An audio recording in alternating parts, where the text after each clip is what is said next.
Pour cette troisième vidéo, nous allons découvrir la boucle non bornée tant que qui se dit while en anglais. Donc on va créer un nouveau programme qui s'appelle jeu, un petit jeu qui consiste à essayer de découvrir un nombre choisi, enfin un chiffre choisi entre 0 et 9 par Python. Donc pour cela, on va générer aléatoirement ce chiffre entre 0 et 9. Et donc, on va avoir besoin de la bibliothèque random, du module random, qui veut dire aléatoire en français. Et dans ce module random, on va lui demander de créer une variable. On va créer une variable chiffre qui va se servir de la fonction randint. Vous voyez, c'est randint A, B, c'est-à-dire qu'il y a deux entiers, on va dire 0 et 9. Et là, Python va nous générer automatiquement, va affecter à la variable chiffre un entier compris entre 0 et 9 aléatoirement au début de notre jeu. Ensuite, on va expliquer les règles. On va dire print. Vous avez 3 essais pour deviner un chiffre entre 0 et 9. Fermez les guillemets. Alors, je mets des guillemets dans print. Pourquoi on peut mettre aussi des apostrophes? Cela fonctionne aussi, sauf quand dans notre phrase, on a déjà des apostrophes. Là, ça perturbe tout. Comme en français, on utilise des apostrophes. Je préfère personnellement mettre toujours des guillemets. Mais ici, dans cette phrase, il n'y a pas d'apostrophe, donc on aurait très bien pu, au lieu de guillemets, mettre une apostrophe au début et à la fin. Et maintenant, on va commencer. Et on va dire tant que, là on va créer nos conditions, tant que notre choix ne correspond pas au chiffre et que le nombre d'essais est strictement inférieur à 3, eh bien on va faire tourner notre machine. Et on va nous poser la question, à ce moment-là, while c'est tant que le choix que l'on a est différent du chiffre, c'est-à-dire qu'on n'a pas trouvé le bon nombre. Et deuxième condition, alors ça marche aussi avec if. If, on peut mettre aussi if ceci, or that, ou cela, et cela, donc ça marche aussi. Avec si, là c'est while, donc on met des conditions, et on va avoir notre nombre d'essais qui doit être strictement inférieur à 3. Si ces deux conditions sont réunies, alors on fait cela. Tant que ces conditions sont réunies, la boucle tourne. C'est pour ça que ça va répéter cette action-là. Eh bien, dans le choix, ça va être, on va demander de rentrer un entier, entrez votre choix.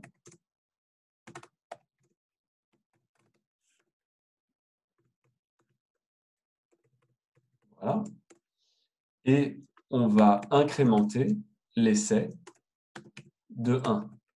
Ça veut dire quoi incrémenter? Ça veut dire qu'on va dire qu'affecté à la variable essai, essai plus 1, et comme ça, on va compter après le nombre d'essais. Quand on arrivera au troisième essai, dans notre condition choix,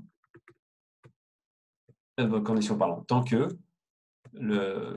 même si on a fait encore un mauvais choix, eh bien, l'essai sera égal à 3. Et donc, cette condition ne sera pas respectée. Notre boucle tant que s'arrêtera et on passera à la suite. Il y a deux possibilités. Si choix est égal au chiffre, alors on a gagné. Donc, on met 2 points pour avoir l'indentation.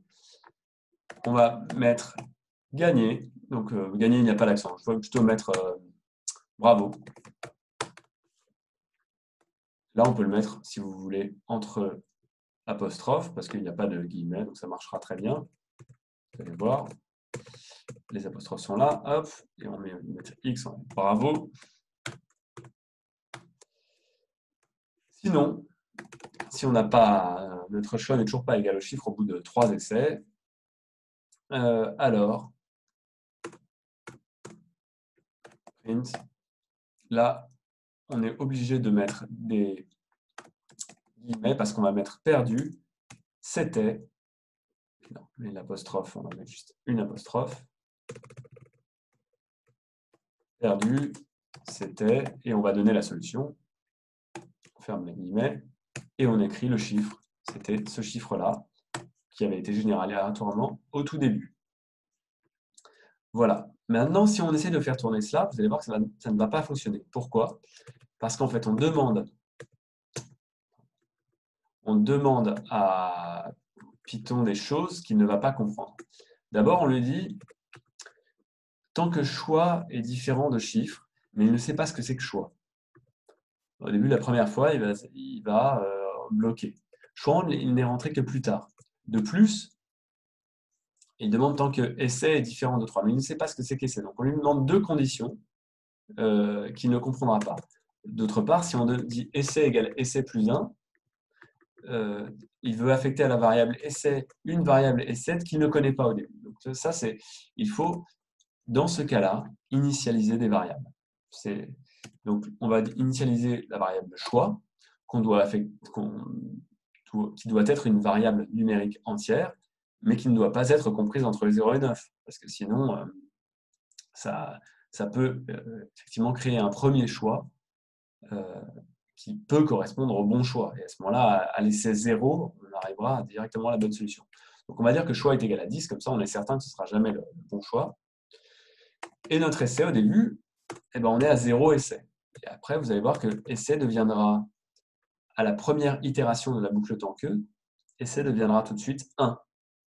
Ce sera égal à 0 plus 1. Alors, la variable essai deviendra 1, puis après au deuxième essai 2, puis 3, et là elle va s'arrêter.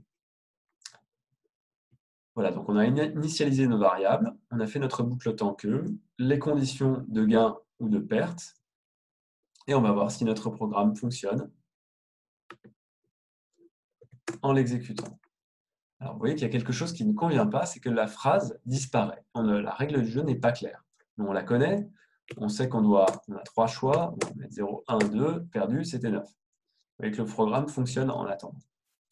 Mais on va essayer donc de faire apparaître cette phrase un peu mieux, que ce soit un peu plus joli. Donc on aimerait bien que notre programme explique la règle en allant à la ligne. Par exemple, après essai, eh bien là, vous allez dans la boîte à outils, catalogue, et saut à la ligne, vous voyez que c'est marqué ici, /n. D'accord? Attention, vous voyez qu'il y a une petite lettre grisée qui apparaît sur la droite. Il y a marqué une instruction automatique qui connecte, qui s'appelle next. Donc non, allez vers le bas, ou enfin vers la gauche plutôt. Voilà. Donc là, on a notre anti/n qui veut dire qu'on va aller à la ligne ici. On en remet un autre après chiffre. On va remettre un anti/n. Voilà. Entre 0 et 9. Et là, ça va être nettement plus joli. C'est parti. Vous avez 3 essais pour deviner un chiffre entre 1 et 9. Premier essai, 1, 2, bravo, on a gagné. Donc vous voyez que ça fonctionne très bien. Dès qu'on a le bon choix, ça s'arrête. La boucle tant que est invalidée, puisque notre choix est égal au chiffre. Et à ce moment-là, si on revient, là, qu'est-ce qui s'est passé? Le programme a généré un entier aléatoirement qui était 2, nous a dit ça, a affecté à la variable choix 10, qui est différente de 2. Donc choix était différent de 2. Essai était égal à 0, donc essai était bien strictement inférieur à 3. Donc à ce moment-là, il nous a dit, à choix, j'affecte une nouvelle variable qui est celle que vous affectez aléatoirement. Donc là, je vais affecter d'abord 1. Essai est arrivé à 0 plus 1, c'est-à-dire il y avait 1 qui était affecté à la variable essai. Donc on est toujours dans la boucle while. 1 est différent de 2, et essai est égal à 1, qui est inférieur à 3. Donc on continue, il nous repose la question. Donc je rentre 2, ça c'est notre deuxième essai. Et après, il revient dans la boucle while. Choix, c'était égal à 2, est égal en fait, et pas différent de chiffre, il était égal à chiffre. Là, ça s'arrête. Donc choix est égal à chiffre, on s'arrête, c'est bravo. Voilà ce qui s'est passé. Donc on a découvert pas mal de choses ici. On va continuer à travailler la boucle tant que, en revoyant un petit peu les fonctions. en revenant sur notre problème de PGCD pour essayer de le présenter un petit peu mieux.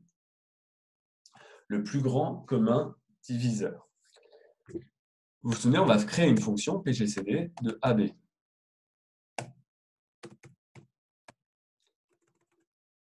on va dire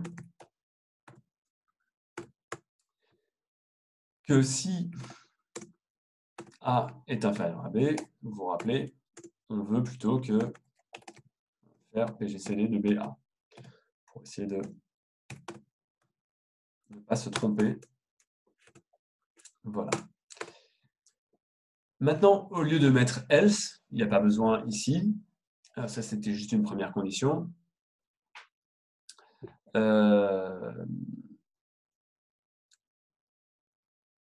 On va écrire while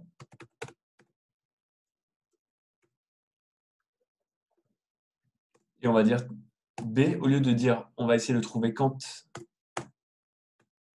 B est égal à 0, là on va dire tant que B n'est pas égal à 0, on va affecter à la variable, on va faire ça comme ça. On peut d'abord faire une nouvelle variable R qui est le reste de la division euclidienne de A par B. D'accord?